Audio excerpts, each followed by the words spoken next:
सेठानी को दुख होगा, उसके घर की बर्तन वाली, काम वाली, पोछे वाली अगर कोई दुखी है तो सेठानी को दुख होता है। इस मृत्यु लोक में रहने वाला कोई मनुष्य दुखी है तो मेरे महादेव को दुख होता है। मेरा महादेव दुखी होता है। और महादेव को दुख किस बात का है कि तू मेरे घर में आता है, मेरा भजन करने वाला और दुखी हो जाए। संसार में रहने वाले, पृथ्वी पर रहने वाले अगर दुखी होंगे तो शंकर को दुख होगा। तो किसी को कोई फर्क नहीं पड़ेगा, पर शिव जी को दुख होगा कि मेरी पृथ्वी पर रह रहा है। ब्रह्मा ब्रह्मलोक में रहते हैं, भगवान विष्णु बैकुंठ लोक में रहते हैं, इंद्र इंद्रलोक में रहते हैं, देवता देवलोक में रहते हैं, पितर पितरलोक में रहते हैं, पर शंकर भगवान मृत्यु लोक में रहते हैं, पृथ्वी पर। सबसे ज्यादा दुख उनको होता है कि तुम इधर उधर क्यों भटक रहे हो। अगर तुम्हें दुख आया है ना तो तुम एक बार मेरे पास आओ तो सही, तुम मेरे पास आकर बोलो तो। देखो, कई लोग कहते हैं कि भगवान को क्या बोलना पड़ता है, शिव जी को क्या बोलना पड़ता है? क्यों नहीं बोलना पड़ता? यहां पर इतनी सारी माताएं बैठी हैं, इन सब माताओं को मालूम है कि तुम्हारा पति 4 रोटी खाता है। सब माताओं को मालूम है कि तुम्हारा बेटा 4-5 रोटी खाता है। इसमें से कितनी माताएं ऐसी बैठी हैं, शायद ही कोई माता ऐसी होगी जो पति 4 रोटी खाता होगा तो एक साथ 4 धर के दे देती होगी। बेटा 4 रोटी 6 रोटी खाता हो तो एक साथ 6 रोटी रख के दे देती होगी। कोई मां नहीं देती, कोई पत्नी नहीं देती। पत्नी 2 रोटी रखेगी या 1 रोटी रखेगी, फिर पति आवाज लगाएगा, सुनो सब्जी अच्छी बनी है, 1 रोटी और लाओ। दाल अच्छी बनी है, माँ 1 रोटी और लाओ। पति आवाज लगा रहा है कि 1 रोटी और लाओ, तो पत्नी प्रसन्न हो रही है, इन्होंने मुझसे रोटी मांग कर खाई। माँ प्रसन्न हो रही है, मेरे बेटे ने आवाज लगाई कि माँ मुझे रोटी ला कर दे, आज सब्जी अच्छी बनी, आज बेसन अच्छा बना, आज आमटी अच्छी बनी, आज सामान अच्छा बना, आज ठेसा अच्छा, माँ 1 रोटी और ला कर दे। बेटा माँ को बार बार बुला रहा है। माँ को मालूम है 6 रोटी चाहिए तो माँ 6 रोटी दे सकती थी, पर माँ ने जान कर नहीं दी कि मुझे आवाज लगाएगा। भगवान तुम्हें सब कुछ दे सकता था, पर भगवान चाहता है कि तेरे बाप को आवाज तो लगा। सब कुछ देने की सामर्थ्यता परमात्मा में है, सब कुछ प्रदान करने की सामर्थ्यता भोलेनाथ में है, सब कुछ लुटाने की सामर्थ्यता मेरे शंकर में है। सब कुछ दे सकता है, पर भोलेनाथ कहते हैं मैं बाप हूं। और बेटा जब बड़ा हो जाता है, नौकरी करने लगता है, और नौकरी के बाद भी पापा से कहता है पापा मुझे लैपटॉप लेना है, पापा खुश होते हैं कि ये खुद भी ला सकता था पर मुझे लेकर जा रहा है, मुझसे कह रहा है, प्रसन्न होता है बाप। बाप की प्रसन्नता। पैसा किसका? बेटे का। सामान किसका? बेटे का। पर बाप से कह रहा है पापा मुझे लैपटॉप लेना, पापा मुझे गाड़ी लेना, पापा मुझे ये सामान लेना है। ला सकता है, सब कुछ ला सकता है, पर बोला क्यों है? क्योंकि उसको महान बनाना।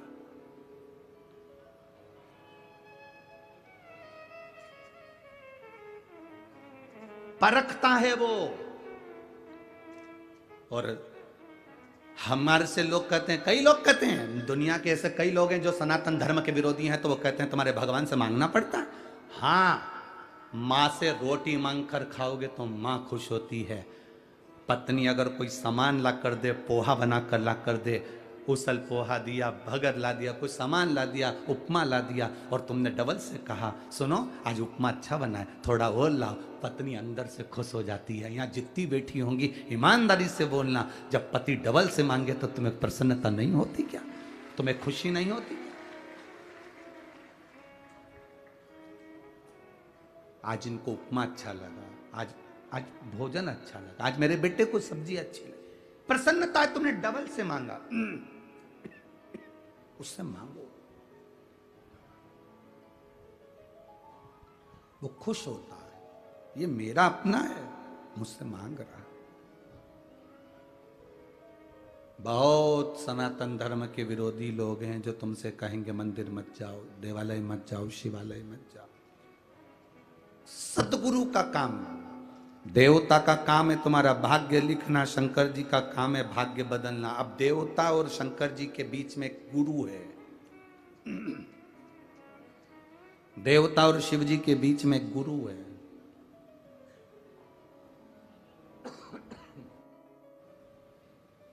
और देवता और शिव जी के बीच में जो गुरु है बस वो गुरु का कहना अगर तुमने मान लिया, और शंकर जी की ये पत्र में लिखा कि वो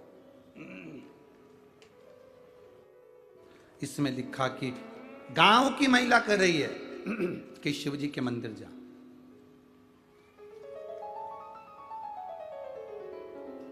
कितनी बड़ी बात लिखी उसमें। गांव की महिला ने कहा तूने मंत्रालय के चक्कर काट लिए है, कलेक्टर ऑफिस के चक्कर काट लिए है, अब तू एक बार महादेव के चक्कर काट कर देख ले। ये यहाँ ये दिखाना जरा है, जरा दिखाओ इसको, जरा ले लाइन जरूर दिखाओ। मंत्रालय के चक्कर काट लिए, पढ़ो आप आस्था चैनल पर इस लाइन को भी पढ़ो कि उस लाइन में उसने महिला ने बोला क्या। मंत्रालय कलेक्टर ऑफिस के इतने चक्कर काटे, अब महादेव के चक्कर काट। ये लिखा मंत्रालय कलेक्टर ऑफिस, पढ़ो आप एलईडी पर आस्था चैनल पर। इतने चक्कर काटे आपने, मंत्रालय कलेक्टर ऑफिस के इतने चक्कर काटे, अब बाबा देवादिदेव महादेव के चक्कर काट कर देख। 7 दिन नहीं हुआ और देवादिदेव, क्यों? विधाता ने जो लिखा, और शंकर भगवान उस भाग्य को पलटने की जवाबदारी रखते हैं। उसके बीच में जो है वो गुरु है, और गुरु आपको कभी ये नहीं कहेगा कि तुम मेरे करीब में आओ, मेरे पास आओ। असली गुरु अगर होगा तो तुमसे दूरी बनाएगा और तुम्हें शंकर तक पहुंचा देगा। वो असली गुरु मिल जाए। असली गुरु कभी तुम्हें अपने करीब नहीं आने देगा, कभी भी। उसके भजन में विघ्न होता है,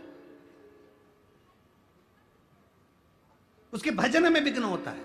हमसे लोग कहते हैं गुरुजी, बहुत सारे महाराज ऑनलाइन आते हैं, बहुत सारे महाराज ऑनलाइन आके अपने अपने प्रवचन देते हैं, बहुत सारे महाराज जब देखो जब मोबाइल पर ऑनलाइन आकर कुछ ना कुछ बोलते हैं, तुम भी तो आया करो।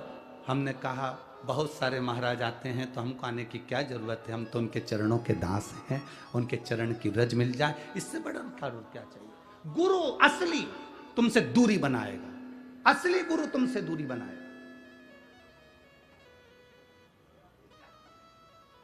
ये यहाँ पर इतना बड़ा ये जगताप परिवार बैठा है, विजय भाऊ बैठे हैं, उनके भाई शंकर भाऊ बैठे हैं, और यहाँ पर अश्वनी ताई बैठी हैं, उनके बच्चे बैठे हैं, उनका परिवार बैठा है, उनकी बहनें बैठी हैं। इन सब से पूछना, क्या गुरुजी इनसे रोज मिलते हैं? क्या गुरुजी इनसे 2-3 घंटा रोज मिलते हैं? क्या गुरुजी इनके घर गए हैं? गुरुजी जिस दिन से कथा में आते हैं उस दिन अपने कमरे में चले जाते हैं, और कक्ष से भोजन प्रसाद की 2 रोटी और दाल आ जाती है, वो पा लिया, भजन कर लिया, कीर्तन कर लिया, अपने लाला का स्नान पूजन, और हमारे पास में जो शिवलिंग है उसकी आराधना कर ली, और बाकी के पूरे समय पर भगवान शंकर की भक्ति, श्री शिवाय नमस्तुभ्यम का जाप जितना कर सकते हैं जनमानस के कल्याण के लिए और अपने कल्याण के लिए कर लो। बस इससे बढ़कर कोई सुख नहीं जीवन। तुमसे मिल भी लेंगे तो तुम दोगे क्या? क्या दोगे? ज्यादा से ज्यादा 500 का नोट चढ़ा के जाओगे, ज्यादा से ज्यादा 10-20 हजार चढ़ा जाओगे, 25-50 हजार चढ़ा जाओगे, 1,00,000-2 लाख चढ़ा जाओगे। तुम्हार से मिलेंगे तो तुम 1,50,000 दोगे, और उससे एक बार मिलन हो गया तो वो जिंदगी से सवार देगा पूरा जीवन। क्या ले तुमसे? और लोगों को बुरा लगता है, हमसे मिलते नहीं हैं, हमसे मिलते नहीं हैं। लोग फोन पर हमारे सीओर में ऑफिस में मैसेज कर देते हैं, हमसे गुरुजी मिलते नहीं हैं, पूना में आए हैं, हम भी पूना में रहते हैं, हम तो मालेगांव रहते हैं, हम यहाँ रहते हैं, हमसे तो मिलते ही नहीं हैं। हमारा उनसे निवेदन है, तुमसे मिलने के लिए आशीष ही काफी है, हम कहाँ मिले तुमसे। भजन जितना कर सकते हैं उतना। यहां आने से पहले हाँ, शुरू के 4 दिन तो हम कुछ भी हो नहीं मिलते, पर 5वां दिन थोड़ा परिवार वालों से कह देते हैं 15-20 मिनट आइए, प्रणाम करो, नमन करो, भजन करो, चले जाओ। इसमें भक्ति किसको कहे? ना मिले। विधाता ने जो भाग्य में लिखा, और शंकर भगवान तक, शंकर भगवान भाग्य बदलेंगे, उसके बीच में गुरु है। वो गुरु केवल सीओर वाला महाराज जी नहीं है, वो गुरु तुम्हारे पास में रहने वाली कोई पड़ोसन भी अगर तुम्हें शंकर के मंदिर भेज रही है तो वो गुरु से कम नहीं है।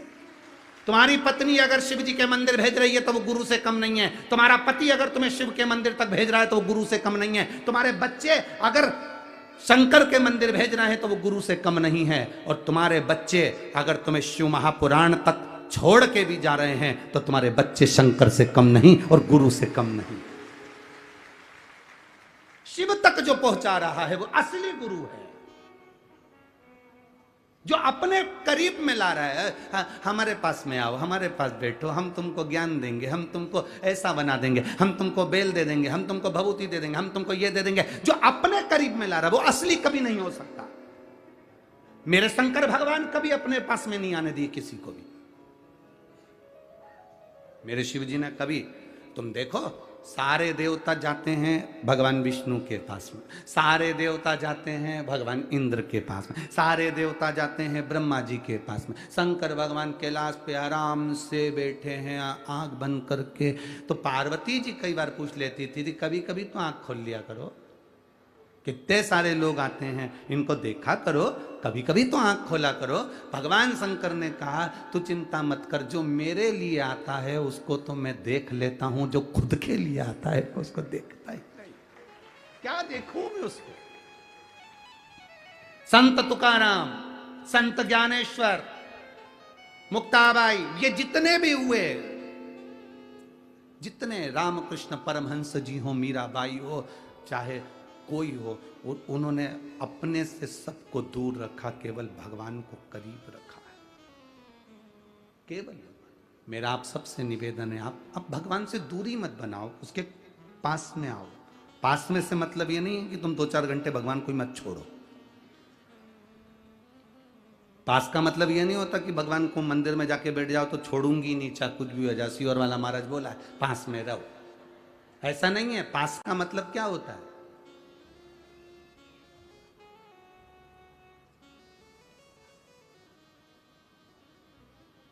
पास का मतलब है क्या? तुम कहीं पर भी रहो, कहीं पर भी। पत्नी ऑफिस में काम कर रही है, करते करते काम उसको अपने पति की याद आ जाए। पति कहीं पर भी काम कर रहा है, काम करते करते पूरे दिन भर में उसको पत्नी की याद आ जाए। माँ कार्य कर रही है, अपने बेटे की याद आ जाए। बेटा कार्य कर रहा है, अपने माता पिता की याद आ जाए। पहले राजस्थान में और महाराष्ट्र में माताएं ऐसा सिर पे हंडा रखती थी, हंडे पे हंडा रखती थी, हंडे पे हंडा रखती थी और चौमली के ऊपर रखकर चल देती थी। एक हाथ में बाल्टी, इधर रस्सी और पानी भरकर चलती, उसके साथ में 2-4 और मिल जाती, सब बात करती करती, और रास्ते में कोई मिल जाती तो बात करने लगती। अब सिर पे हंडा, हंडे पर हंडा, और वह बात कर रही है सबसे। हंडा गिरता है? अरे बोलो तो जम के, नहीं गिरता। क्यों? वो बात जरूर कर रही है पर उसका ध्यान हंडे पर ही है। उसी तरह पास आने का मतलब ये नहीं है कि तुम शंकर के मंदिर में चिपक कर बैठ जाओ तो 2-3 घंटे नहीं हटो। ना ना, तुम कुछ भी काम करो, अपने ऑफिस में, दुकान में, घर में, परिवार में, कहीं पर भी रहो, बस दिन भर में 1 या 2 बार श्री शिवाय नमस्तुभ्यं कह लिया, समझ लो शिव के करीब में। ओम नमः शिवाय कह लिया, शिव के करीब में हो। नमः शिवाय कह लिया, शिव के करीब में हो। और तुमने अगर उसको याद कर लिया, शिव के, जिस दिन तुम्हारे मन में, तुम रोज मंदिर जाओ और 1 आध दिन अगर मंदिर नहीं जाओ और तुमको अच्छा नहीं लगे तो समझ लेना कि तुम शंकर के करीब पहुंच चुके हो, तुम शिव के नजदीक आ गए। रोज मंदिर जाते हो, आज मंदिर नहीं गई ना तो अच्छा नहीं लग रहा। कई बार माताएं कह देती है आज मुझे अच्छा नहीं लग रहा। क्यों? आज मैं मंदिर नहीं जा पाई, आज मैं मंदिर नहीं गई तो मुझे अच्छा नहीं लग रहा। मतलब अब तुम शंकर के बहुत करीब पहुंच गए हो कि तुझसे मिले बिना मुझे चैन नहीं आ रहा। तुम इतने करीब पहुंच गए उस परमात्मा के कि तुम्हें चैन नहीं मिल रहा उससे, जब तक तुम मंदिर नहीं जाती। कई माताएं ऐसी बैठी, कई भाई ऐसे बैठे हैं कि जब तक वो मंदिर नहीं चले जाए, लोटा भर के जल नहीं चढ़ाते, तब तक उसको चैन नहीं आता। तो समझ लो कि तुम भगवान के बहुत करीब पहुंच गए हो। तुम उसके बिना नहीं रह पा रहे और वो तुम्हारे बिना नहीं रह पा रहा। बस यही करीबता, यही स्नेह है। तुझे ना देखूं तो चैन, और तेरे सिवा कोई और अब करूं तो करूं। तो फिर किसी ने कहा, आ बैठ मेरे पास। बस ना मैं कुछ कहूं ना तू कुछ नहीं कहना। फिर उस जगह पर एक ही काम है, एक लोटा जल उठाकर जो चढ़ाया और मुस्कुराकर जो महादेव के पास से गए। पार्वती जी भी शिव जी से कह देती है, कितनी दुखी है पर जब जब तुम्हारे मंदिर में आती है खुश होकर आती है। शंकर आज के बाद ये कभी आंसू नहीं बहाएगी, ऐसी खुश रहेगी, ऐसी प्रसन्नता उसके जीवन पर रहेगी। राजा विश्वामित्र जी के पास गए, प्रार्थना करी, औलाद नहीं, संतान नहीं। कहा कर्म की गति में कौन मिटा सकता है कर्म की गति को? तो कहा शिव जी।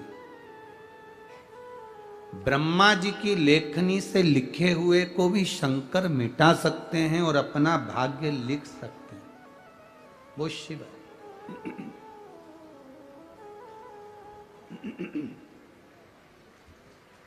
केवल एक शिव, दूसरा कोई।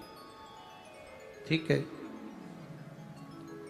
अब राजा ने भगवान शंकर की पूजन अर्चना करी, देवाधिदेव महादेव की कृपा हुई, राजा की धर्म पत्नी गर्भ से हो गई।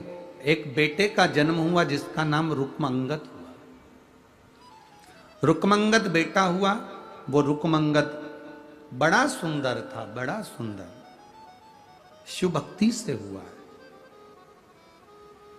शंकर भगवान की भक्ति करने वाला, शंकर भगवान पर विश्वास करने वाला, भगवान के भजन में डूबने वाला, उसको बहुत सारे क्रीम पाउडर की जरूरत नहीं पड़ती, उसके ऊपर शंकर के तेज की चमक अपने आप रहती।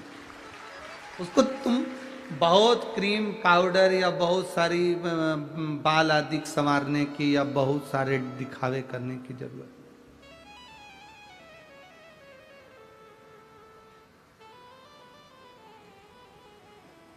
घंटों तक श्रृंगार करो फिर जाकर कहीं पहुंचो, तो वो नहीं। ये चमक ये दमक फुल वन में महक, सब कुछ सरकार तुम्हीं से। जो कुछ है सब शिव का है, जो कुछ दिया वो शंकर ने दिया।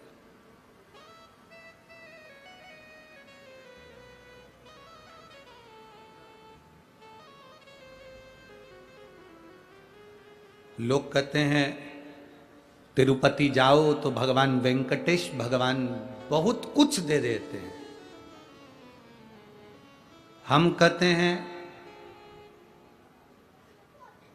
भगवान नारायण भी इस पृथ्वी पर तप करने के लिए जब तिरुमला पर आए तो पहले नारायण ने सबसे पहले शिव जी से पूछा पृथ्वी पर आते से ही कि मैं तप कहाँ करूं।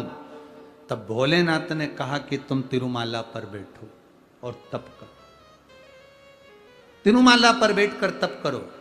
तो तिरुमाला पर तप तो कर लूंगा, भगवान नारायण बोले, पर दिक्कत दुनिया के लोग मेरे पास आएंगे, दुनिया के लोग मेरे करीब में आएंगे, तो मेरे पास में इतना भंडार हो कि मैं दुनिया के लोगों को लुटा सकूं, ऐसी कृपा कौन करे। तो भगवान शंकर ने कहा तुम बैकुंठ में रहते तो भंडार तुम्हारा था, पर पृथ्वी पर अगर तप करने आए हो तो भंडार हमारा है। तुम चिंता मत करो। तिरुमला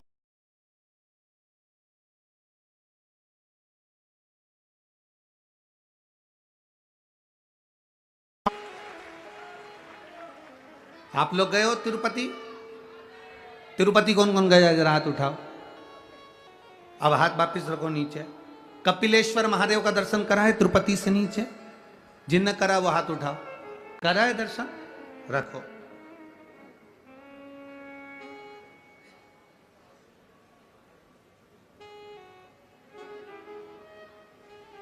कपिलेश्वर महादेव कर रहे हैं।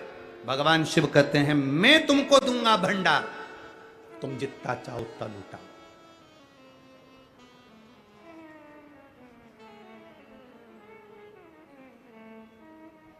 तुम्हारी मर्जी पड़े उतना लुटा, तुम्हारा मन करे उतना लुटा, तुम चिंता मत करो।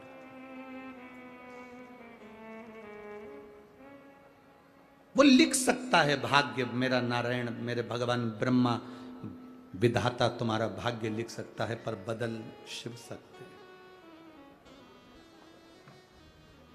मिल गया पुत्र, बेटा बड़ा सुंदर था। चमक किसकी है? शिव की। जो भगवान शंकर की भक्ति में लगा रहता है, शंकर जी को एक लोटा जल चढ़ाता रहता है, जल चढ़ाने वाले का चेहरा जब वो मंदिर से आए या मंदिर जाए, छोटा सा बच्चा अगर स्कूल की ड्रेस रोज भी पहने और स्कूल की ड्रेस भी पहनकर अगर छोटा सा बच्चा मंदिर जाके एक लोटा जल चढ़ा रहा है, तुम्हारे घर के नारी पुरुष बच्चे बेटा बेटी अगर शिव जी को जल चढ़ा रहे हैं या जल चढ़ा कर आ रहे हैं, रोज देखना उनको, उनके चेहरे पर कुछ अलग होगा, पर जिस दिन वो जल चढ़ा कर आएंगे उनके चेहरे पर अलग से चमक होगी। वो शिव तत्व की चमक, वो शंकर की चमक।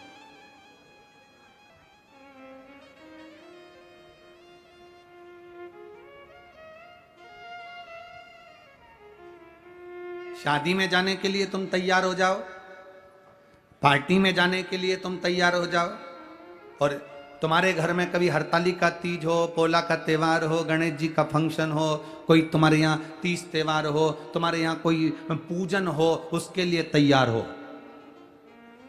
पार्टी में जाने के लिए तैयार हुए हो, उसके लिए तुमको ब्यूटी पार्लर जाना पड़ता है। पर जब तुम अपने घर में कोई पूजन हो रही है, उसके लिए तैयार हुए हो, तुम्हें कहीं जाने की जरूरत नहीं पड़ती। तुम घर में इतने अच्छे तैयार हो जाते हो कि लोग भी तुमसे कह दें कि पूजन में आज तुमने जो साड़ी पहनी है तुम अच्छे लग रहे हो, तुमने जो कुर्ता पजामा पहना वो अच्छा लग रहा है, भाई ने जो शर्ट पहनी अच्छा लग रहा है, पुरुष जो पैंट पहना अच्छा लग रहा है। क्यों? क्योंकि तुम भगवान के लिए तैयार हुए। पार्टी में जाते हो तो तुम रिश्तेदारों के लिए तैयार होते हो, पर जब तुम पूजन में आते हो तब भगवान के लिए तैयार होते हो। तो भगवान के लिए तैयार हुए तो तुम्हारी क्वालिटी, तुम्हारी कीमत और ज्यादा बढ़ जाती है, और ज्यादा प्रभु के लिए।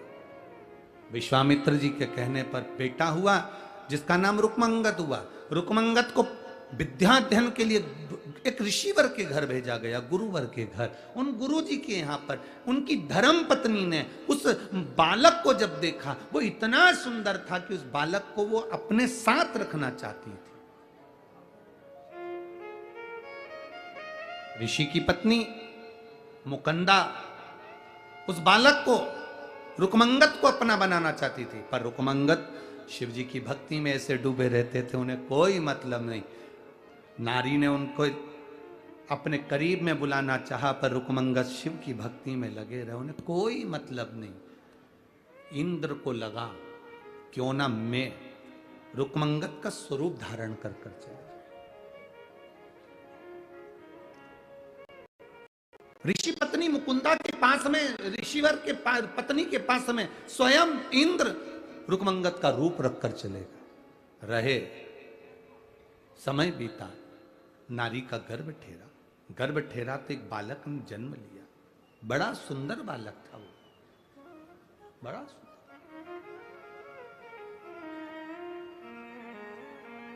बड़े सुंदर बालक। और उस बालक का नाम हुआ ग्रीष्मा। जब उस बालक ने जन्म लिया, जन्म लेते से पूछा मेरे पिता कौन है, पिता का नाम पूछा, तब बालक की आंख में जल भरा हुआ था, माता के नैनों में जल भरा हुआ था कि ऋषिवर पिता कहूं या रुक्मंगत पिता कहूं, मैं किस पिता का वर्णन करूं।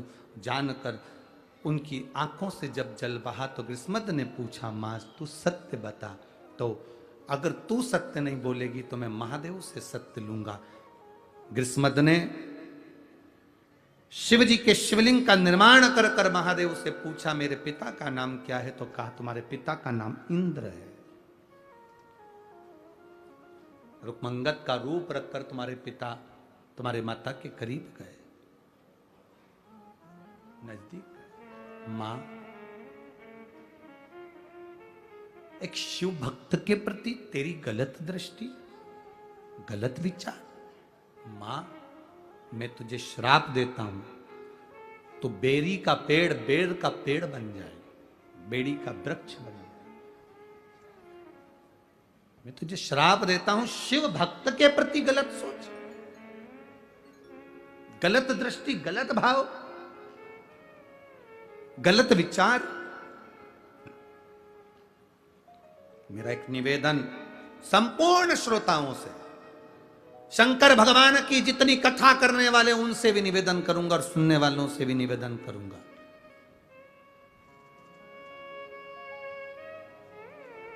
शिव जी की कथा करने वालों से भी निवेदन और सुनने वालों से भी निवेदन, कभी शिव भक्त पर गलत दृष्टि मत देना। सुनने वाला वक्ता पर और वक्ता सुनने वाले पर कभी अपनी गलत दृष्टि नहीं पड़ना चाहिए। वो शिव की उपासना में लीन रहने वाला, लीन, शिव की उपासना में लीन रहने वाला, उस पर गलत दृष्टि का भाव होना है। शंकर की आराधना करने वाले के लिए जितने श्रोता होते हैं, शंकर की आराधना करने वाले के लिए जितने उसके भक्त होते हैं, वो केवल शिव का स्वरूप होते हैं। और शंकर की कथा सुनने वाला, शंकर की आराधना करने वाले के लिए जो शंकर की वाणी बोले, जो वक्ता हो, वो भी शंकर का स्वरूप होता है और सुनने वाला भी शिव का स्वरूप होता है। उसमें कोई भेद नहीं होना चाहिए, कोई गलत दृष्टि नहीं होना चाहिए।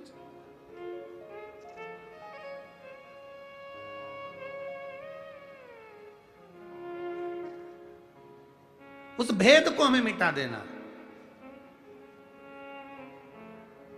कोई तुमसे पूछे, एक पत्र आया है, देखिए,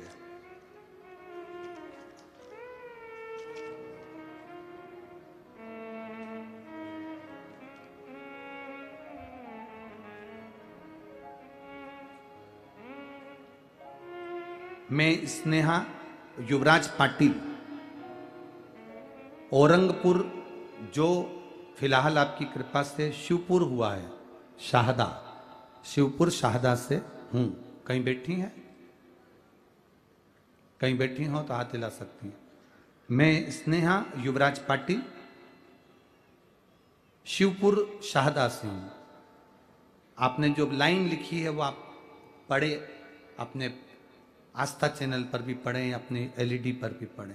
आज मैं हार गई, मेरे भोले बाबा और मेरे प्रदीप दादा, आप जीत गए। ये शब्द देखिए, आज मैं हार गई और मेरा भोला बाबा और मेरा प्रदीप दादा, आप जीत गए। आज मैं इस पत्र के माध्यम से उन सबको जवाब देना चाहूंगी कि शिव बाबा, भोलेनाथ दादा होता क्या है। मेरे जीवन के कईयों साल निकल गए, मेरी जिंदगी के कईयों वर्ष निकल गए, मैं कभी भी पका हुआ भोजन नहीं कर सकती थी। भोजन को उबालते थे, पानी जैसा लिक्विड मुंह में डाल लेती थी, कभी खा नहीं सकती थी, क्योंकि मेरे को एक बीमारी है, उस बीमारी के अनुसार मैं पका भोजन कभी नहीं खा सकती।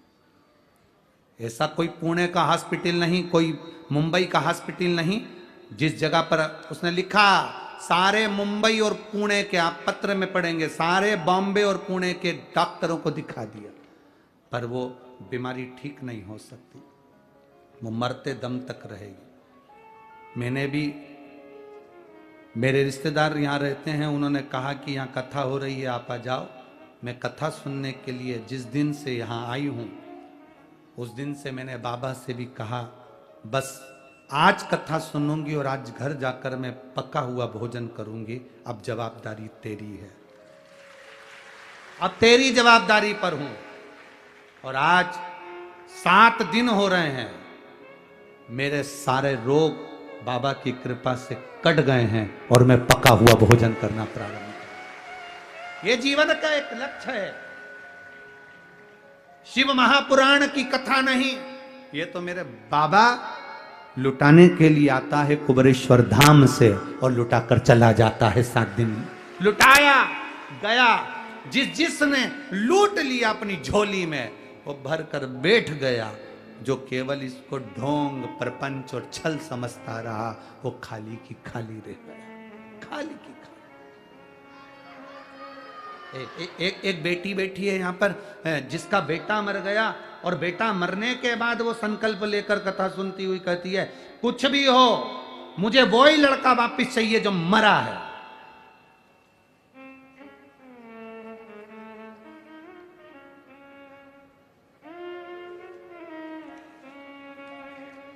श्वेता महेश बावीकर सांगवी की रहने वाली हूं। गुरु जी कहीं बैठी हो तो हाथ हिला सकती हैं। सांगवी की रहने वाली। मैं क्या वर्णन करूं, 12 साल के बाद मेरा गर्भ ठहरा था और गर्भ ठहरने के बाद भी मेरा बच्चा चले गया, मर गया। अब बाबा से प्रार्थना करूं तो कैसे, परिवार वाले दुखी, मैं दुखी। मैंने भी शिव जी का वही सफेद आंकड़े की जड़ का प्रयोग करा और शंकर भगवान से प्रार्थना करी, मेरा बेटा जो मरा वो बेटा मुझे वापिस चाहिए। हमारे पूरे खानदान में लड़का नहीं है, बड़ी मुश्किल से बेटा हुआ था और वो भी मर गया। बाबा कुछ भी करो, बाबा की कृपा से वो बेटा जो 12 साल के पहले जो मरा, बाबा की कृपा से 40 साल के बाद फिर वही बेटा बाबा की कृपा से प्राप्त हुआ। ये शिव तत्व वो घड़ी है, ये त्रिकालदर्शी लिखा 40 साल के बाद। आप पढ़े मीडिया के माध्यम से, टीवी पर, एलईडी पर, आप आस्था चैनल पर, 40 साल के बाद फिर घर में वही रौनक, वही बेटा आया। ये शिव तत्व योग घटी है, उसकी उदारता, उसकी कृपा, उसकी करुणा। आप करो शिव की भक्ति, क्यों ना मिलेगा, क्यों ना दे। बोल बम का नारा है, एक सहारा उसका, गुरु की शरणागति से सुख का अनुभव मिला। भोलेनाथ जी ने कह दिया, तुम्हारे पिता इंद्र मां को श्राप दिया। मां बिलखने लगी, अब मेरी मुक्ति का कारण क्या बनेगा। कहा तुम भगवान शंकर की आराधना करो, शिव की आराधना करोगे तो जरूर उद्धार होगा। शिव की आराधना करी, आराधना का फल ये हुआ कि रुक्मंगद भी शंकर की आराधना में लगे और मुकुंदा ने भी शिव की आराधना करी, और चले तो ग्रीष्माद ने भी शिव की आराधना करी। तो इन तीनों के कल्याण के लिए भगवान इनको वर देने के लिए श्री विनायक गणेश जी को भेज दिए, और जो विनायक गणेश जी आए उनका नाम वरद विनायक हो गया, जो अष्ट विनायक में से चतुर्थ नंबर के विनायक हो गए, वरद विनायक। बोल वरद विनायक भगवान की। 5वें नंबर पर जो आते हैं चिंतामणि विनायक के नाम से आते हैं। कौन से विनायक हैं? चिंतामणि। चिंतामणि विनायक, ब्रह्मा जी को इतनी चिंता व्याप गई, ब्रह्मदेव को इतनी चिंता व्याप गई, तारकासुर ने उपद्रव मचाया, चारों तरफ तारकासुर उपद्रव मचा रहा था, इस तारकासुर का संहार कैसे हो। उस चिंता में ब्रह्मा जी फंसे हुए थे, वो चिंता से मुक्त कैसे। जब उपद्रव मचा तो इस चिंता से मुक्ति कैसे मिले, कैसे मुक्ति मिले। महाराज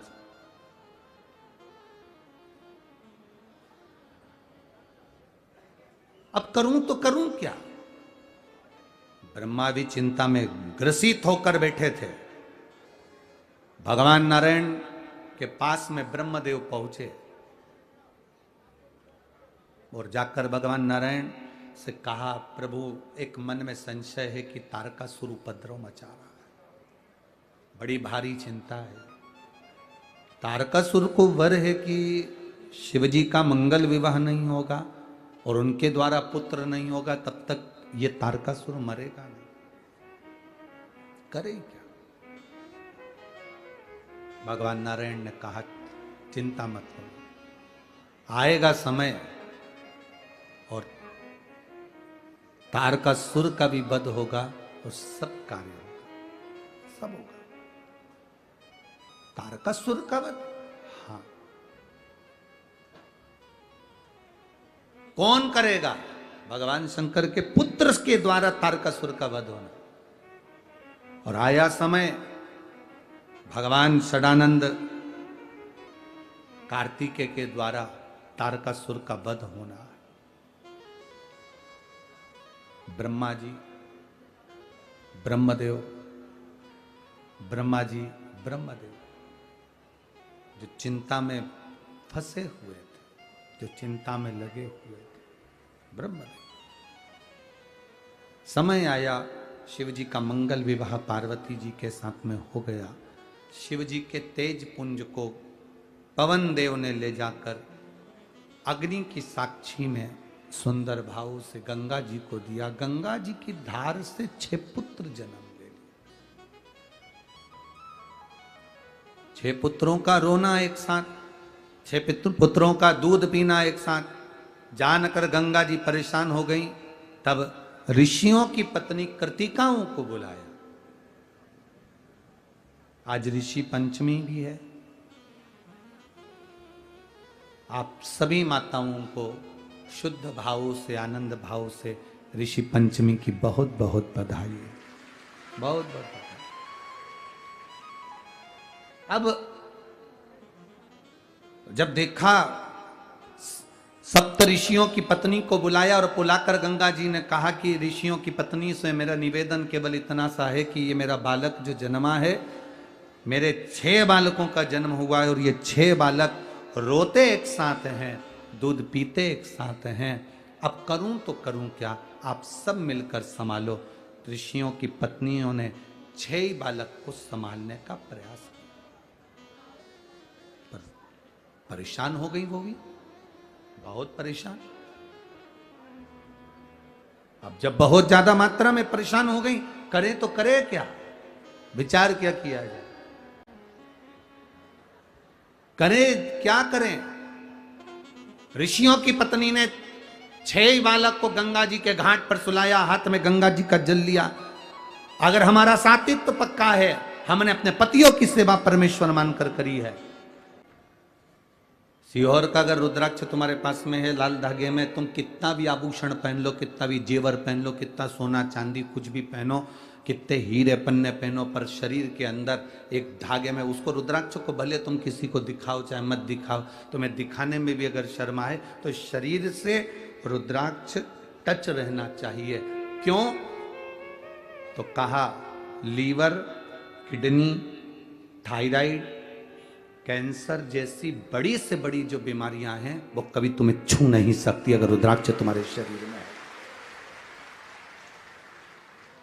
एक रुद्राक्ष का जल, एक रुद्राक्ष का पानी जिंदगी की सार्थकता देता है। सार्थकता।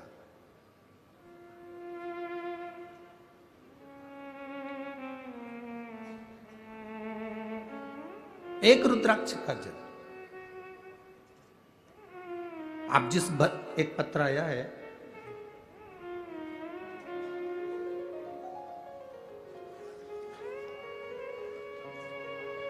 रुद्राक्ष के जल की महत्वता।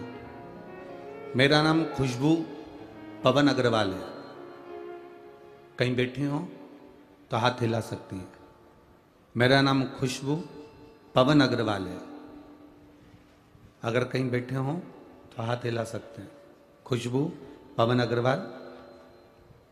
हम बिलासपुर छत्तीसगढ़ के निवासी हैं। यहाँ पुणे में हमारी सर्विस है, तो वाकड़ में रहते हैं। ठीक है ना? पुणे के वाकड़ में रहते हैं। कहीं बैठी हो तो हाथ हिला सकती है, जहां कहीं भी बैठी हो। खुशबू पवन अग्रवाल। हम बिलासपुर छत्तीसगढ़ के निवासी हैं। यहाँ पुणे वाकड़ में हमारी सर्विस है, हम यहाँ रहते हैं। हमारे यहाँ संतान का सुख नहीं था। कईयों साल निकल गए, डॉक्टर को भी दिखाया, टेस्ट बेबी भी करवाया, पर नहीं हुआ। गुरुदेव, बहुत लंबा समय निकल गया तो डॉक्टरों ने भी कह दिया कि अब तुम्हारी उम्र बढ़ती जा रही है तो संतान का सुख नहीं है। टेस्ट बेबी भी फेल हो गए तो कैसे हो सकता है? आईवीएफ भी करवाया, सब फेल हैं। तब दूसरे के बच्चों को हम देखते थे तो अपनी गोदी में लेने का भाव जागृत होता था। गुरुदेव, बड़े दुखी रहते थे। पहली बार कथा आपकी किसी के कहने पर 2021 में सुनी। हमारी पड़ोसन ने कहा कि जीजी एक काम करा करो, टीवी पर कथा आती है, बाबा से प्रार्थना करा करो। वो सियोर वाला महाराज जब आंख बंद कर कर श्री शिवाय नमस्तुभ्यम बोलता है ना, और कहता है कि दुख काटो, तब उस समय पर तुम अपने मन की बात बाबा से कह देना, बाबा सुन लेगा। उस समय पर तुम कहना, वो सुन लेगा। 2021 में पहली बार कथा सुनी, बाबा से प्रार्थना करी गुरुदेव, जब 17 वर्ष निकल गए, संतान सुख का कोई अनुभव नहीं, करें क्या? तब बाबा से प्रार्थना निवेदन कर सकते थे। आसन लगाकर कथा सुनी, बाबा से प्रार्थना करी। आप कहते हो 1 लोटा जल सारी समस्या का हल है, हमने जल चढ़ाना प्रारंभ करा। मन में आया कि शरीर में हो सकता है कोई बीमारी हो, तो एक रुद्राक्ष सीहोर का बुलवाया हमारे पड़ोसी से, और वो रुद्राक्ष जल में डालकर शिव जी को चढ़ाकर आचमन करा। बाबा का मैं क्या गुणगान करूं। बाबा ने ऐसी कृपा कर दी कि पशुपतिनाथ का व्रत किया, पूरी 7 दिन की कथा सुनते सुनते मन में जो जो आया सब किया। टीवी के सामने बैठकर बाबा से प्रार्थना भी करी, और बाबा की कृपा से बाबा ने ऐसी करुणा करी कि मेरे गर्भ ठहर गया, और गर्भ ठहरा, और बाबा की कृपा से मेरी जांचें प्रारंभ हो गई। सारी जांचें करवाई, सब जांचें अच्छी आईं, कुछ जांचें थोड़ी सी गड़बड़ आई, तो बाबा के भरोसे छोड़ दिया गया। डॉक्टर ने एक बार भी नहीं बोला कि तुम्हारे गर्भ में कितने बच्चे हैं। बस जब भी जांच करता था तो एक ही बच्चा बोलता था। जितनी सोनोग्राफी कराई सब एक बच्चे की सोनोग्राफी थी। पर आप कहते हो देवता पल्ला झाड़ कर देते हैं और महादेव छप्पर फाड़ कर देते हैं। मैं बाबा का क्या गुणगान करूं गुरुदेव। सितंबर के महीने में 2022 को 21 से कथा सुनी, 22 में सितंबर के महीने में बाबा की कृपा से मुझे 3 बच्चों का जन्म हुआ।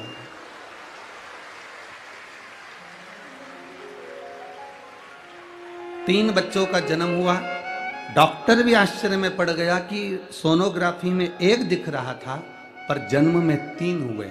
मेरे तीनों बच्चे बाबा की कृपा से पूर्ण तरह से स्वस्थ हैं। 1 लड़का 2 लड़की मेरे जन्मे हैं। मैं उनका फोटो भी लगा रही हूँ, और बच्चों को लेकर कथा में भी आई हूँ। कहीं बैठी हो तो हाथ हिला सकती हैं। बच्चों का फोटो अगर कहीं बैठी हो तो बच्चों को लेकर आ सकती हैं यहाँ पंडाल में। इन तीनों बच्चों का फोटो आप टीवी पर देख सकते हैं। तीनों बच्चों का फोटो टीवी पर एलईडी पर आप देख सकते हैं। और अगर पंडाल में लेकर आई हो तो उन तीनों बच्चों को आप कथा स्थल पर पंडाल में ला सकती हैं। तीनों बच्चों का फोटो आप टीवी पर एलईडी पर आप देख सकते हैं, आस्था चैनल पर, जो बाबा देवादिदेव महादेव की कृपा से प्राप्त हो। शिव तत्व हो घड़ी तेरी कृपा बिना न हिले, एक भी अणु लेते हैं श्वास तेरी कृपा से तनु। बखान क्या करूं मैं राखों के ढेर का, चपटी भभूत में खजाना कुबेर का। हे गंगाधार मुक्ति द्वार ओमकार तू, भोले ओमकार तू। आयो शरण तिहार शंभुतार। ये शिव की उदारता है। कौन कह देता है तुमसे कि तुलसी की माला के साथ रुद्राक्ष की माला मत पहनो, रुद्राक्ष के साथ तुलसी मत पहनो। ठाकुर जी का भजन करते हो तो शंकर जी पे जल मत चढ़ाओ, शंकर जी को जल चढ़ाते हो तो ठाकुर का भजन मत करो। ये कौन कह देता है आपसे? कौन तुमको ऐसी ऐसी अकल दे देता है और तुम मान भी लेते? एक पत्र में एक बहन ने लिखा कि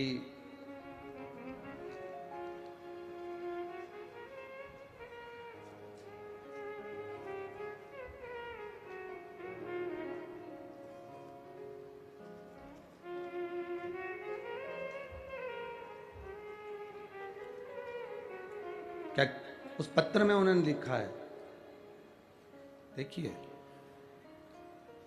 मेरा नाम गायत्री तुकाराम पाटिल है। मैं जलगांव महाराष्ट्र से हूँ। कहीं बैठी हो तो हाथ हिला सकती हैं। मेरा नाम गायत्री तुकाराम पाटिल है। मैं जलगांव महाराष्ट्र से हूँ। कहीं बैठी हो तो हाथ हिला सकती हैं। इन्होंने पत्र में लिखा है, मेरा एक प्रश्न है गुरुजी आपसे, क्या विधवा स्त्री शिव को जल नहीं चढ़ा सकती? क्या विधवा स्त्री शंकर के मंदिर नहीं जा सकती? क्या विधवा स्त्री पशुपतिनाथ व्रत नहीं कर सकती? क्या विधवा स्त्री शंकर जी का कोई व्रत नहीं कर सकती? मैं जलगांव की इस बेटी से निवेदन करना चाहूंगा, गायत्री तुकाराम पाटिल जी से, ऐसी कोई पुराण, ऐसा कोई शास्त्र नहीं है जिसमें लिखा हो कि विधवा स्त्री पूजन नहीं कर सकती। ऐसा कोई प्रमाण, ऐसा कोई शास्त्र वर्णन नहीं करता। ये तो कर्म की गति है हमारी। पत्नी पहले चली गई, पति पहले चले गया, ये कर्म की गति के अनुसार है। किसने कर्म की गति नहीं देखी? क्या दशरथ जी के प्राण नहीं छूटे थे? जरा ईमानदारी से बोलिए, दशरथ जी के प्राण नहीं छूटे थे? मां कौशल्या, मां कैकेयी, मां सुमित्रा राम जी की माता थी। राम जी की माता थी मां कौशल्या, मां कैकेयी, मां सुमित्रा।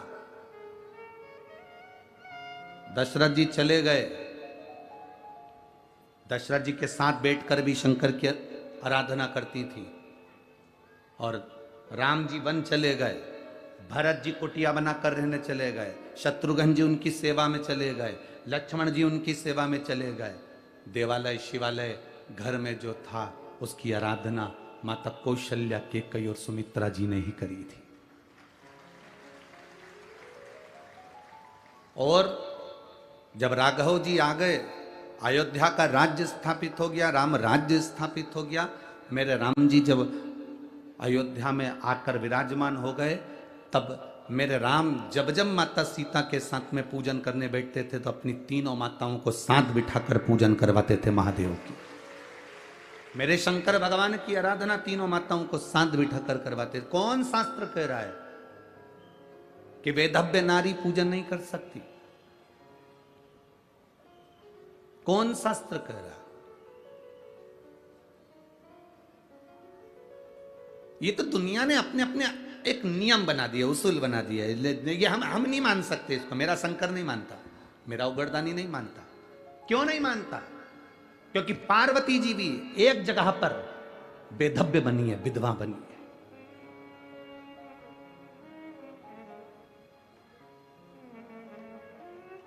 पार्वती जी भी एक जगह पर विधवा बन गई, बेधव्य बन गई। तो कैसे मान ले हम? जब मेरे गणेश जी महाराज को भूख लगी, षडानंद कार्तिकेय को भूख लगी, अशोक सुंदरी को भूख लगी, और भूख लगने पर उन्होंने अपनी मां पार्वती जी से कहा, मैया बहुत भूख लग रही है, भोजन दो ना मां। ब्रह्मा ब्रह्मलोक में रहते हैं, भगवान विष्णु बैकुंठ लोक में रहते हैं, इंद्र इंद्र लोक में रहते हैं, पर मेरे महादेव मृत्यु लोक में रहते हैं, पृथ्वी पर। जरूरी नहीं है कि पृथ्वी पर रहने वाले व्यक्ति के पास में 24 घंटे चांदी की चम्मच होगी और सोने की थाली होगी। जरूरी नहीं कि पृथ्वी पर रहने वाले के पास में जिंदगी भर सुख रहेगा।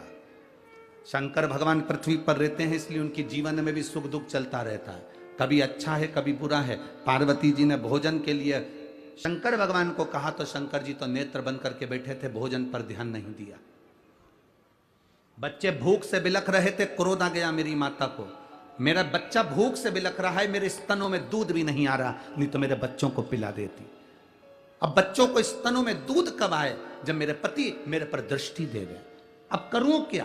पति तो मौन होकर तप साधना में लीन थे। बच्चों को भूख से बिलखती हुई देखकर मां पार्वती जी ने शंकर भगवान को उठाया और निगल गई। शिव जी को निकल गई मां, और पार्वती जब शंकर भगवान को निगल गई, चारों तरफ हाहाकार मच गया कि भोलेनाथ ना जाने कहां है। सबने माता पार्वती जी की स्तुति करी। तब शंकर भगवान को प्रकट करने के लिए पार्वती जी ने अपने शरीर से धुआं प्रकट करा। धुआं प्रकट करा तो शिव जी का नाम ध्रुमवान हो गया और पार्वती का नाम ध्रुमावती माता हो गया। पार्वती का नाम, माता जगतजननी का नाम ध्रुमावती माता हो गया। शिव जी ने कह दिया पार्वती थोड़ी देर के लिए तुम्हारे पति तुम्हारे बीच में से चले गए थे, इसलिए तुम विधवा होगी, बेधव्य कहलाओगी। ध्रुमावती की मूर्ति आज भी बिना श्रृंगार के, बिना मंगलसूत्र के, बिना चूड़ी के, बिना मांग में सिंदूर के, बिना मंगलसूत्र के कोई लाल साड़ी माता को नहीं पहनाई जाती, पाँव में बिछुड़ी नहीं पहनाई जाती, गले में मंगलसूत्र नहीं बांधा जाता, माथे पे बिंदी नहीं रहती, मांग में सिंदूर नहीं रहता ध्रुमावती माता के। कभी अगर आप दतिया जाएं तो ध्रुमावती माता की दर्शन कर सकते हैं।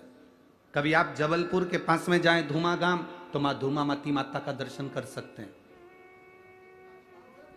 धूमावती माता, तुम अपने पति को थोड़े समय के लिए निगल गई थी तो तुम बेधव्य स्वरूप में आ गई, पर ध्रुमावती, शिवजी कहते हैं ध्रुमावती तूने अपने बच्चों के कल्याण के लिए मुझे निगला था, इसलिए मैं तुझे वर देता हूं, तेरा दर्शन करने वाला दुनिया में कभी हार नहीं सकता, विजय प्राप्त करता है। भारत की भूमि के जितने राजनेता हैं, भारत की भूमि के जितने सत्ताधिपति हैं, भारत की भूमि पर जितने जितने ये राजनेता होते हैं, ये कहीं ना कहीं जब विजय प्राप्त करना होती है तो ध्रुमावती माता का स्मरण करते हैं। पीताम्बर पीठ जाते हैं, दतिया जाते हैं, ध्रुमावती माता के यहाँ जबलपुर पहुंच जाते हैं, धूमा गांव। तो अपने बच्चों के लिए मुझे निकल गई थी, अपने बच्चों का कल्याण करने के लिए। तो मां पार्वती जी से शिव जी ने कहा भले तू वेधव्य स्वरूप में ध्रुमावती बनकर रहेगी, पर जो तेरा दर्शन करने आएगा उसके ऊपर तेरी कृपा दृष्टि अगर हो गई तो वो दुनिया में कभी नीचे नहीं जा सकता, ऊपर की ओर बढ़ता ही चले जाएगा। ये ध्रुमावती माता। तो मेरी बहन से गायत्री तुकाराम पाटिल जी से मेरा निवेदन है, कौन कह सकता है कि वेधव्य नारी शिव का जल नहीं चढ़ा सकती, या शिव उपासना नहीं कर सकती, या शंकर का भजन नहीं कर सकती? ये कर्मगति है साहब। पत्नी पहले गई या पति पहले गया, ये कर्मगति के अनुसार है। इसमें नारी का कोई दोष नहीं है। इसमें नारी का कोई दोष है क्या कि पति चले गया तो नारी का दोष? नारी ने क्या गला दबा के मार दिया जो दोषी कहलाए? ना, पत्नी चली गई, पति का दोष नहीं, वो पति गया, पत्नी का दोष नहीं। शिव की आराधना में, शंकर की भक्ति में, शिव उपासना में, शंकर को जल चढ़ाने में मेरा भोलेनाथ ये नहीं देखता कि तुम क्या हो। शिव जी तो केवल तुम्हारे भीतर का स्नेह, प्रेम, श्रद्धा और विश्वास देखता है। स्नेह है।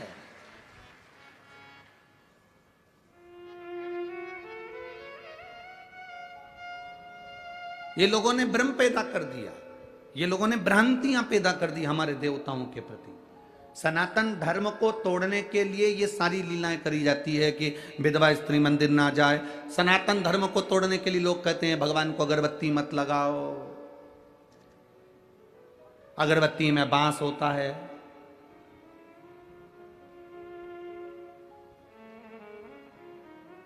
ये नया एक आकर्षण लोग लेकर आए कि अगरबत्ती में बांस होता है तो भगवान को मत लगा। एक आकर्षण लेकर आए।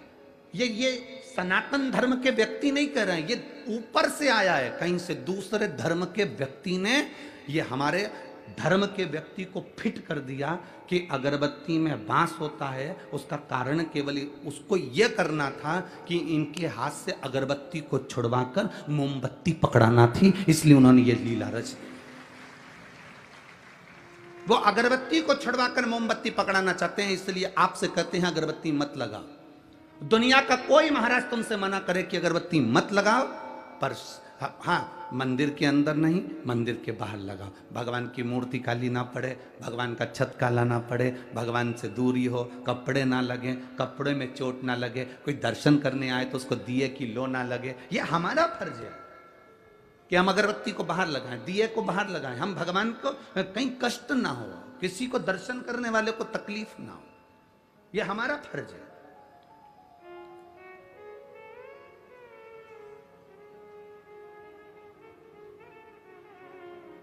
कह दिया साहब कि वो अगरबत्ती में बांस होता है।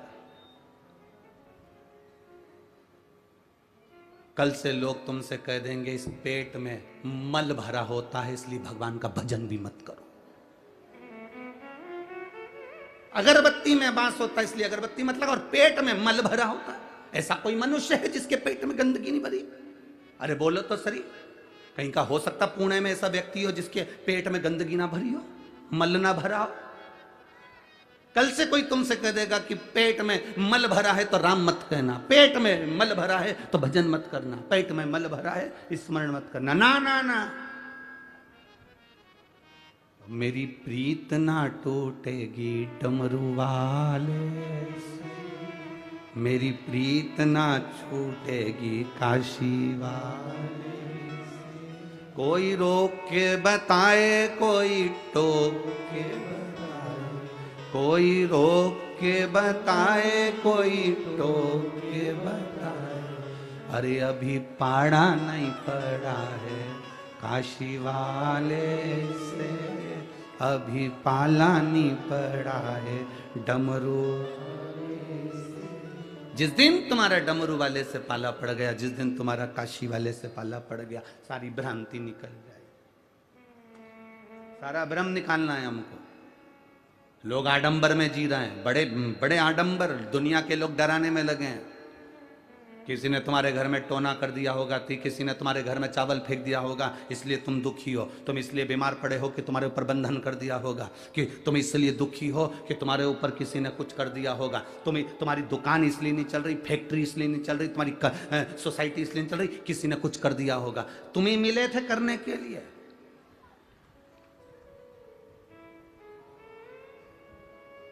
अगर दुनिया के लोग अगर ये तंत्र मंत्र से काम करते होते तो सबसे पहले मोदी कोई, क्योंकि आदमी तुम्हें क्यों पकड़ेगा? तुमने ऐसी कौन सी उन्नति कर ली? बहुत ज्यादा कौन सी छोटी सी गुमठी, छोटी सी दुकान, छोटी सी नौकरी, छोटा सा काम, छोटी सी फैक्ट्री, छोटा सा काम, और उसमें भी लोग कहते हैं तुम्हारे ऊपर किसी ने टोना कर दिया, तुम्हारे ऊपर बंधन कर दिया, तुम्हारे ऊपर यह कर दिया, तुम्हारे ऊपर वो कर दिया, और तुम फंस भी गए उसमें कि बंधन हो गया। तुमने कौन सा ऐसा नाम कमाया जो तुम्हारे ऊपर कोई बंधन करेगा? नाम जिसने कमाया, आज पूरे दुनिया के लोग जिसके पीछे पड़े हैं, तो अच्छे अच्छे तंत्र मंत्र वालों को लाके नहीं पटकवा देते कि आए नाम सिंहासन पर बैठ जा। तुम्हें किसी ने कह दिया, तुम्हारे ऊपर किसी ने कुछ करा है, अब वो टेंशन लेके बैठ गए किसने करा है, किसने करा है, किसने करा है। इतने में बेचारी देवरानी शंकर जी के मंदिर गई थी, तो तेरे मन में शंका बैठ गई, इसी ने कुछ करा है, इसी ने कुछ करा। अब शंका कौन निकाले?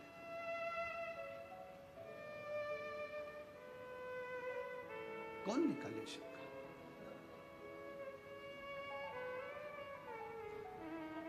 ये आडंबरों में हमारे शिव पुराण नहीं है। शिव महापुराण कभी आडंबरों पर नहीं चली। शिव महापुराण में ये सारे आडंबर दूर हैं, क्योंकि शंकर कहां रहते हैं? जम के बोलो जरा। उनके ससुर ने कहा है शंकर भगवान को, दक्ष प्रजापति ने, शिव मैं तुझे श्राप देता हूं, तू शमशान में रहेगा। जो शमशान में रहता है सबसे बड़ा तांत्रिक, सबसे बड़ा घोरी तो वो ही है, और जो एक लोटा जल चढ़ाता है उस पर कोई तंत्र विद्या नहीं हो सकती।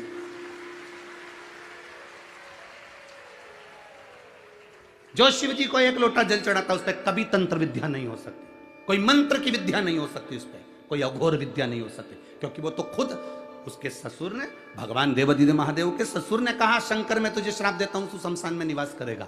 सबसे ज्यादा खुश तो शंकर भगवान ही हुए थे कि मेरे ससुर ने कितनी अच्छी जगह मुझे प्लाट दिलवाया, कोई कब्जा भी नहीं करेगा, शमशान में निवास।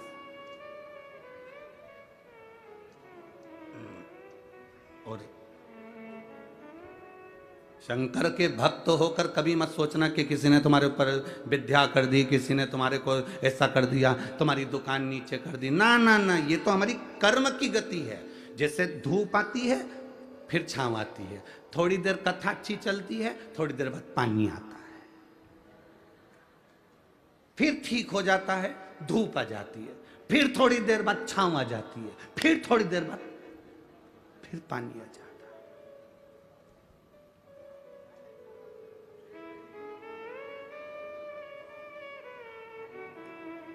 उसी तरह हमारा व्यापार, उसी तरह हमारा जीवन, उसी तरह हमारे जीवन में सुख दुख ये चलता रहता है। कभी सुख आएगा, कभी दुख, कभी ग्राहक ज्यादा आ गए, कभी कम हो गए, कभी धन ज्यादा आ गया, कभी कम हो गया। घबराना नहीं है उस समय पर हमको। तेरे मंदिर में आना मेरा काम है और मेरी बिगड़ी बनाना तेरा काम है। हम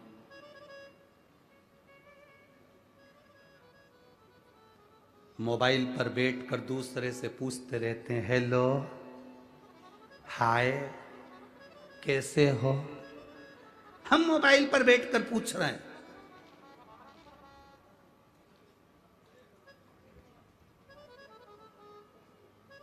दूसरे से पूछ रहे हैं, हेलो, हाय, कैसे हो, और बैठे हो घर में मुंह चढ़ाए, और दूसरे से पूछ रहे हो तुम कैसे हो। तो अंदर से चाय बनाते बनाते जगदम्बा भी बोल दी, पहले खुद को देख लो। दूसरे से पूछ रहे कैसे हो। जितनी स्माइल से, जितनी प्रसन्नता से तुम दूसरे से मोबाइल पर बात करते हो, अपने ऑफिसर से, अपने सेठ से, अपने दूसरे व्यक्ति से, जितनी प्रसन्नता से तुम दूसरे से बात करते हो, उतनी प्रसन्नता से उतनी प्रसन्नता से तुम अपने घर में मां से, अपने पिता से, अपने भाई से, अपने सखा से, और अपनी पत्नी से, और अपने बच्चों से क्यों नहीं करते हो। जितनी प्रसन्नता तुम दूसरे को दिखाते हो, उतनी प्रसन्नता तुम्हारी घर में भी होना चाहिए।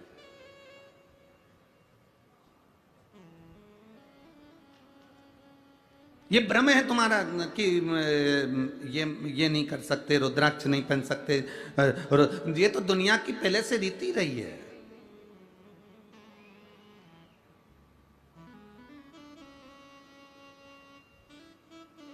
अरे गुरुजी, बेलपत्री खाने से कुछ हो जाता है क्या? बेलपत्री खाने से फल मिलता है?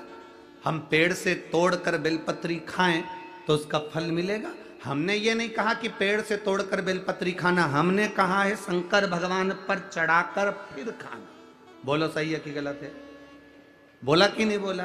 तो उसमें क्या अंतर है कि पेड़ से तोड़ के खा लो चाहे भगवान पे चढ़ा के खा लो? हमने कहा बहुत अंतर है। तुम्हारे घर पर जाना और आटा सेकना, गेहूं का आटा सेक के उसका सीरा बना लेना या उसकी पंजेरी बना लेना, वो सीरा पंजेरी बनाकर सत्यनारायण भगवान के सामने रख देना और एक कटोरी पंजेरी अलग रख देना। जो तुमने भगवान के सामने भोग में रखी है उस पंजेरी को खाकर देखना। जो तुमने दूध, दही, शहद, शक्कर मिलाया, पंचामृत बनाया, उस पंचामृत को भगवान सत्यनारायण के सामने रख दो और पंचामृत अलग से बनाकर खाओ। अलग से बनाकर जो खाओगे उसमें स्वाद नहीं आएगा, जो भगवान के सामने पहुंच गया उसमें स्वाद बढ़ जाएगा।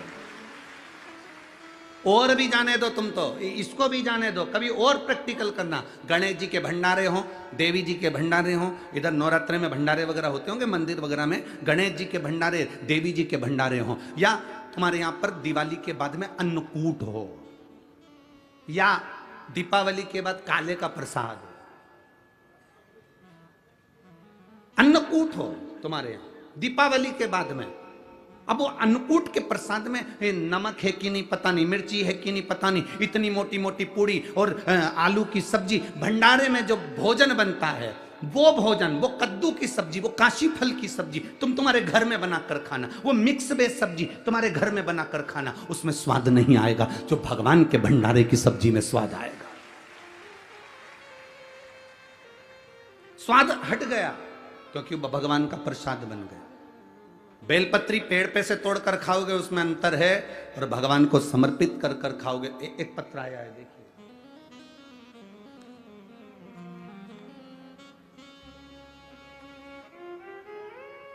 मेरा नाम अर्चना सचिन बंजारी, पता तहसील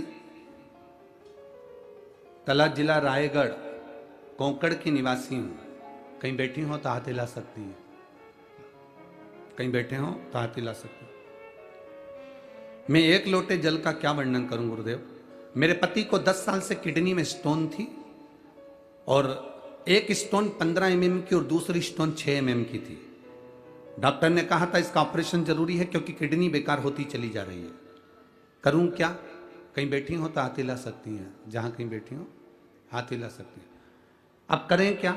डॉक्टर ने ऑपरेशन की तारीख निकाल दी गुरुदेव। हमने डॉक्टर से कहा कि हम थोड़ा रुक जाओ, फिर हम ऑपरेशन करा लेंगे। अब डॉक्टर ने ऑपरेशन की तारीख निकाली, हम वापिस आ गए और वापिस आकर पुणे में हमारी बहन यहाँ रहती है, सांगवी में, यहाँ पर हमारी बहन का निवास है। उसने कहा कि 1 लोटा जल चढ़ाया कर जीजी, 1 लोटा जल चढ़ाकर वो पानी तेरे पति को पिलाया कर। शिव जी के मंदिर पर अगर चढ़ी हुई बेलपत्र मिल जाए तो उसको ले आया कर और तेरे पति को खिलाया कर। ऑपरेशन के पहले एक बार प्रयोग तो कर। वो सीहोर वाला महाराज कथा में कहता है, सारी समस्या का हल 1 लोटा जल है और बेलपत्री सारी औषधि है, तो तू वो शिव जी पे चढ़ी हुई औषधि खिला। अरे बहन, उसके किडनी के पास में एक 6 mm की, एक 15 mm की पत्थरी है, स्टोन है। डॉक्टर बोल रहा है उससे किडनी बेकार होती चली जा रही है, ऑपरेशन जल्दी कराना। उसने कहा तू थोड़े दिन कर तो सही। हम बाबा का क्या गुणगान करें गुरुदेव। केवल डॉक्टर ने 15 दिन दिए थे, 10 दिन तक बेलपत्र खिलाई और जल पिलाया। और जब वापिस हॉस्पिटल में हम ऑपरेशन के लिए पहुंचे तो डॉक्टर ने जांच करी ऑपरेशन के पहले, तो कह दिया तुम्हारी दोनों पत्थरी गिर गई है, दोनों स्टोन निकल गए हैं। यह बाबा की कृपा, यह शिव तत्व है, यो घड़ी। अब इससे बढ़कर सुख क्या चाहिए कि लोग कहें कि बेलपत्री में बेलपत्री कैसे खा सकते हैं, बेलपत्री क्यों खाएं, बेलपत्री खाने से उसको खाओ तो सही। कितना भी हाई शुगर जा रहा हो, कितनी भी तकलीफ शुगर की हो रही हो, कितना भी हाई जाए, 2-3 दिन लगातार बाबा पे चढ़ी हुई बेलपत्र मांग कर बाबा औषधि दे दीजिए। बेलपत्र उठाकर लाओ, खाओ। 2 दिन क्या, ये विश्वास करता है 1 दिन के अंदर तुम्हारी शुगर का लेवल बराबरी पर आकर खड़ा हो जाएगा। 1 दिन। क्या है इस बेलपत्र में? ये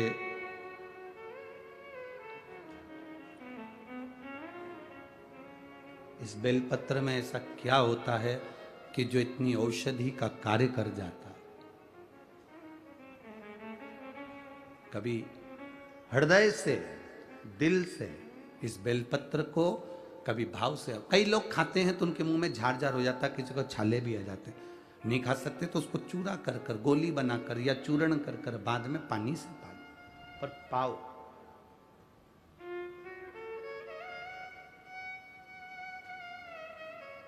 नियम से पाओ। हम जब उसके भरोसे पर चलें तो जिंदगी का एक सुख अपने सामने होता है। हम विश्वास नहीं कर पाते हैं, भरोसा नहीं कर पाते।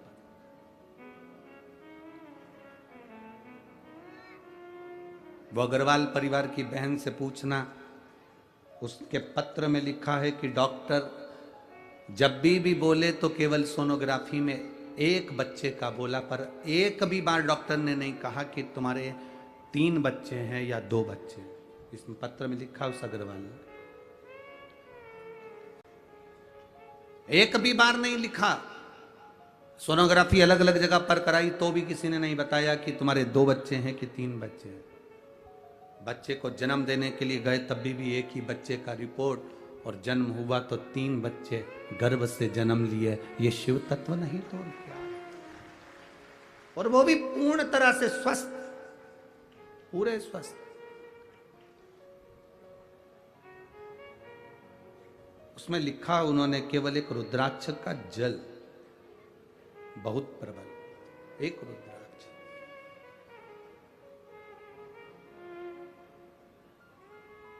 शंभु शरणे मांग घड़ी रे दुख का दया करी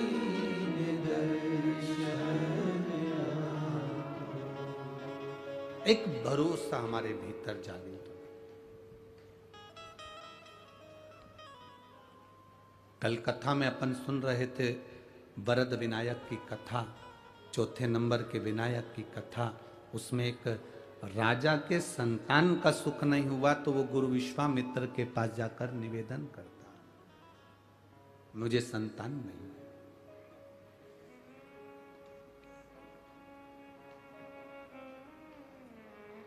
असली गुरु के पास अगर पहुंचे हो तो तुम्हें बोलने की भी जरूरत नहीं पड़ती कि मुझे ये दुख है। बस एक बार गुरु जी से आपके नेत्र मिल जाएं और गुरु की दृष्टि केवल एक बार आप पर पड़ जाए तो बोलना नहीं पड़ता कि दुख मुझे ये है, अपने आप दुख कट जाता है। असली गुरु की अगर शरणागति में गए हो तो। अब नकली तो बहुत पड़े हैं, बहुत।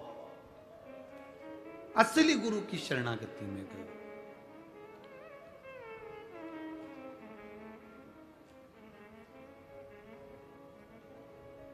गुरु का काम क्या है? क्या काम है गुरु का? गुरु का एक काम सबसे प्रबल है। जब वो नयन मिलाता है, अपनी दृष्टि जब अपने शिष्य पर देता है, अपने भक्त पर देता है, तो गुरु की जो नयन होते हैं वो नौका के समान होते हैं। और जब भक्त पर वो अपनी दृष्टि देता है तो उस भक्त को अपनी नौका में बिठाकर पार लगा देता है, वो गुरु होता है। असली गुरु की शरण में जाओ तो कुछ मांगो ना मांगो, बस उसकी दृष्टि पड़ जाए। और गुरु का काम भी ऐसा, वो देखता ही नहीं है, बड़ी मुश्किल से देखेगा, जब देखेगा भी वो देखे ही नहीं। गुरु की शरणागति बड़ी प्रबल। विश्वामित्र बाबा के सामने जाकर राजा ने कह दिया मेरे घर में संतान नहीं है। विश्वामित्र जी ने कहा कि तुम्हारे घर में औलाद नहीं है, ये तुम्हारे पूर्व समय के कर्म का भोग है जो तुम्हें भोगना है। नहीं, मैंने सुना है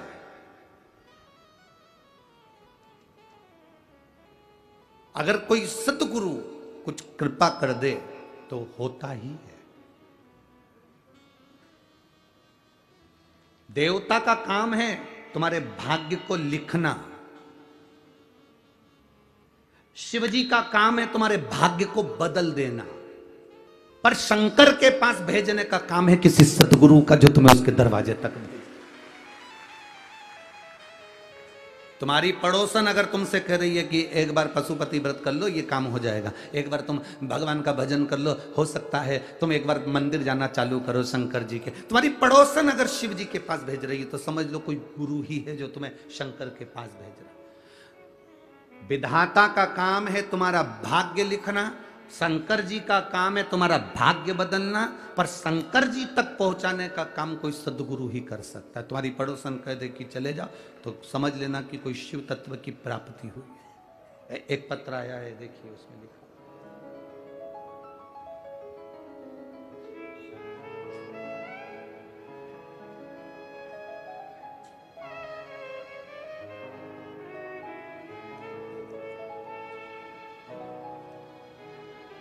मैं लताबाई सुभाष राव खेड़कर, उम्र है मेरी 60 साल। कहीं बैठी हो तो हाथ हिला सकती है। मैं लताबाई सुभाष राव खेड़कर, उम्र 60 साल, गांव शिरूर लाजबंद की ताजबंद, तुम समझ लेना, ठीक है। तालुका अहमदपुर, जिला लातूर, महाराष्ट्र की रहने वाली। कहीं बैठी है? हाथ हिला दो एक बार। हाँ ठीक है, दिख गए। एक बार वापिस हाथ हिला दीजिए। श्री शिवाय नमस्तुभ्यम। ठीक है, ठीक है। मेरे पति पीडब्ल्यूडी में सरकारी कर्मचारी थे, उनका निधन हो गया। 10 अक्टूबर 2006 को मेरा पति चले गए। कौन से सन में गए? 2006 में। गुरुजी बड़ी कठिनाइयों की जिंदगी चालू हो गई।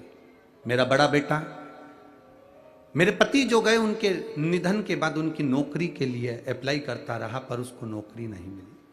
अब 2006 में गया, 2023 चल रहा है।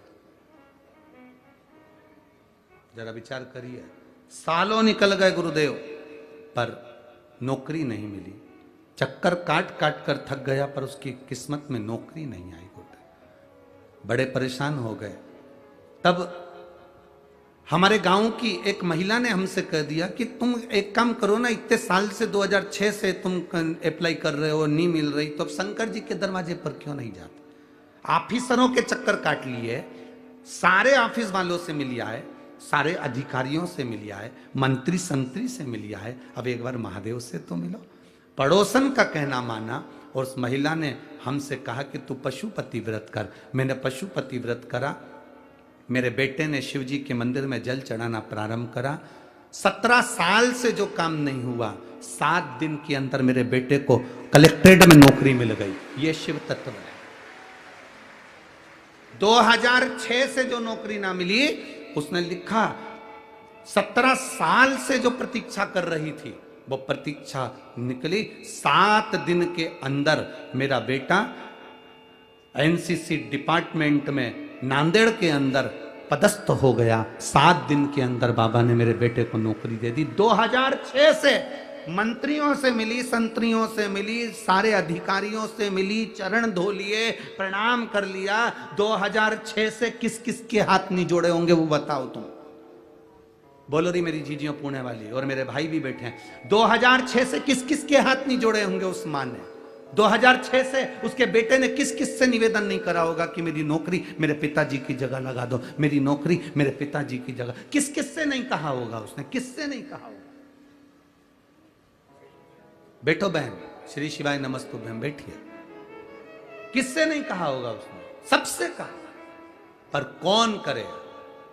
कोई सतगुरु होता है, उसको उसने लिखा। गांव की एक महिला ने, गांव की एक माँ ने, एक महिला ने मुझसे कह दिया तुम शिवजी का पशुपति व्रत करो और अपने बेटे से कहो 1 लोटा जल चढ़ा।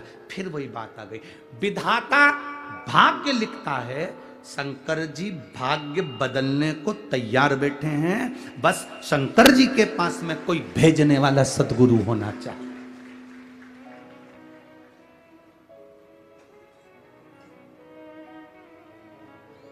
आज लोग हमसे कहते हैं गुरुजी तुमने कई लोगों की, बहुत लोगों की दुकानदारी बंद कर दी।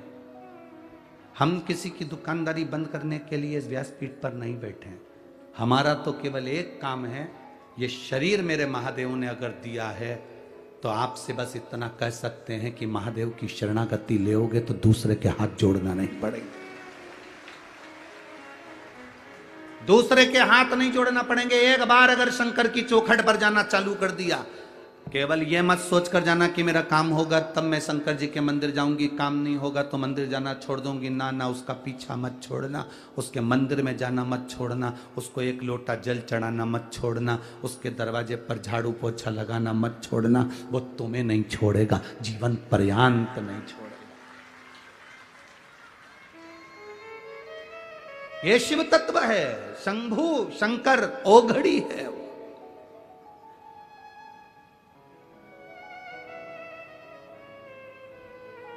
आप में से कितनी माताएं बैठी हैं, तुम्हारे यहां कोई काम करने वाला मां आती हो और वो रो रो कर पोछा लगा रही हो तो तुम्हारे दिल नहीं पसीजता होगा?